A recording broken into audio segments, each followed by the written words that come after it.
Kur vjehri i papritur hapi derën, vegla e tij më tronditi. Era e ngrirë e janarit rrinte ngjitur në xhamat e dritarëve të shtëpisë sime të re të vetme.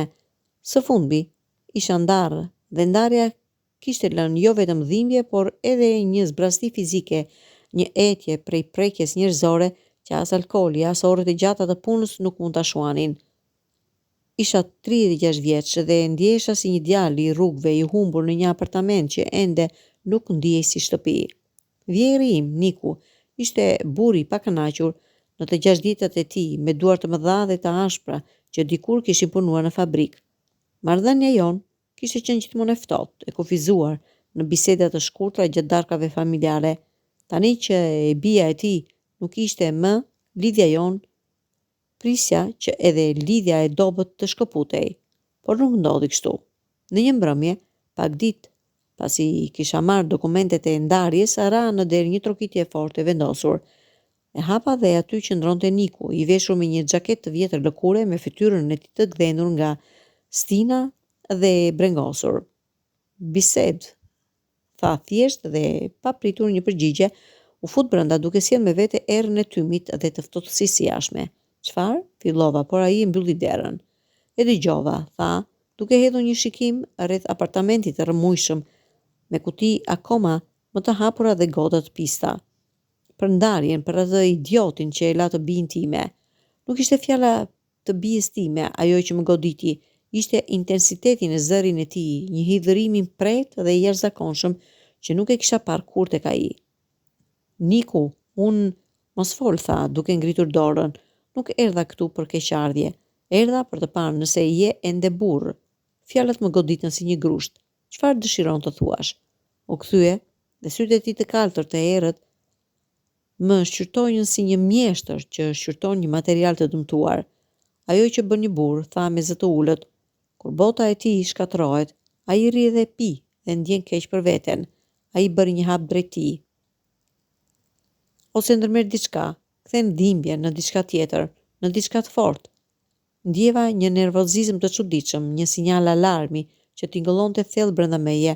Nuk po flisni për ndarje. Çfarë sugjeron? Pyeta, duke u përpjekur të mbaja distancën. Ai nuk u përgjigj. Në vend të kësaj, shkoi drejt kuzhinës sime të vogël, hapi një derës dhe nxori 2 gotë të pastra.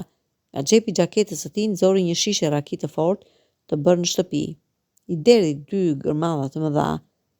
Ne së pari pim, tha, pastaj flasim.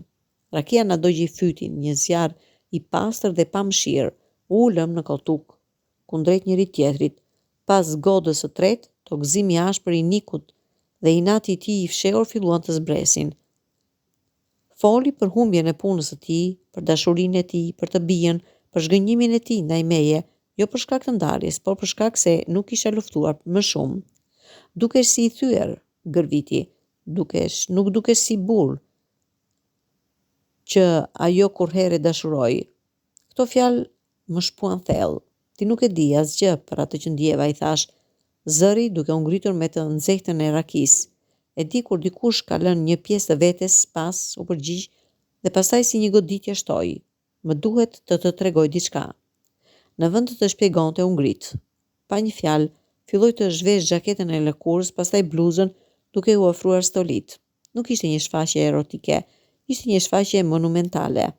Trupi i tij, ndonse i moshuar, ishte i gdhëndur me muskujt të fortë dhe nga vija të thella të jetës së vështirë. Dhe mbi shpatullën e majt, mbi zemrën, gdhir nga një mëngë e errët, ishte një tatuazh i vjetër, emri i së bijës së tij, Ela, i përfunduar me shkronja të thjeshta. Kur nëna e saj vdiq, tha Niku, zëri i tij i ashpër, duke u bërë i qetë, mu duk se një pjesë e mirë e botës time u fik. E vetmja gjë që më mbeti ishte kjo. Preku tatuazhin me gishta të ashpër dhe në rregull të mos lejoja kurrë që dhimbja të më bënte i paaft. Ta ktheja atë në fuqi, në kujtesë, në një gjë të fortë. Pastaj vuri dorën në ripin e tij. Zemra ime u ndal. Kjo po kalonte kufijtë e çdo marrëdhënie të mundshme. Çfarë po bën? Përshpërita, por këmbët nuk lëvizën. Po të tregoj, tha, një mësim. Ripja u largua. pantallonat e rrëshqitën poshtë, dhe aty në brendësinë e tij, në këtë hapësirën intime ku prisja turpin ose një pretendim absurd, nuk ishte më mish të zbuluar. Kishte diçka tjetër, diçka prej metali. Ishte një vegël, por jo një vegël çfarëdo. Ishte një ngjashmëri e përsosur, e prodhuar me kujdes e një organi mashkullor. Ishte e madhe, solide, e bërë prej një metali të errët, të ndritshëm, që në dritën e dobët të ndenjes duket si një gjë e lashtë e rituale. Ishte e ngjitur me një rrip lëkure të veçantë që ai mbante. Nuk mund të hiqja syt. Ishte tmerruese, ishte e bukur, ishte e pabesueshme. Kjo, tha Niku, me një zë të mbështjellë nga rakia dhe ndjenja, është për të kujtuar. Kur gjithçka tjetër dështon, trupi mund të kujtojë. Prekja mund të kujtojë. Pse ishte e gjitha që mund të thoja?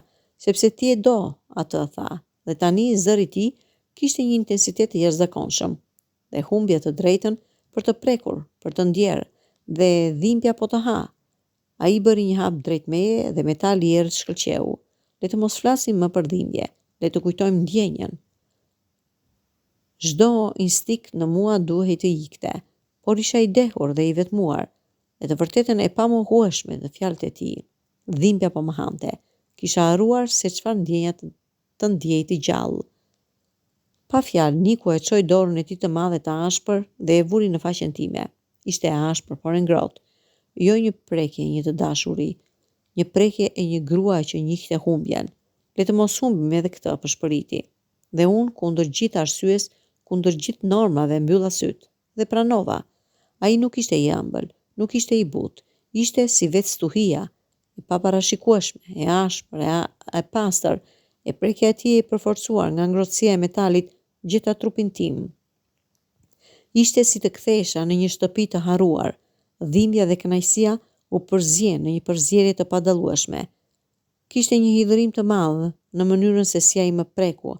Ai po bënte këtë për të bijin e tij, për humbjen që ne të dy e ndanim, për të kujtuar disi se çfarë do të thotë të ndihesh. Kur gjithçka mbaroi, ndjeva veten të zbrazët dhe të mbushur me të njëjtin kohë. Rana dyshemën pranë koltukut duke marrë frymë thellë. Niku u vesh përsëri me një heshtje të rëndë. E ndjeva se u ul pranë meje, jo duke prekur, por duke qenë aty.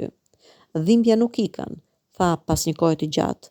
Zëri i tij ashpër tani i thyer, por tani e di se je i gjallë, dhe ajo që është e gjallë mund të shërohet.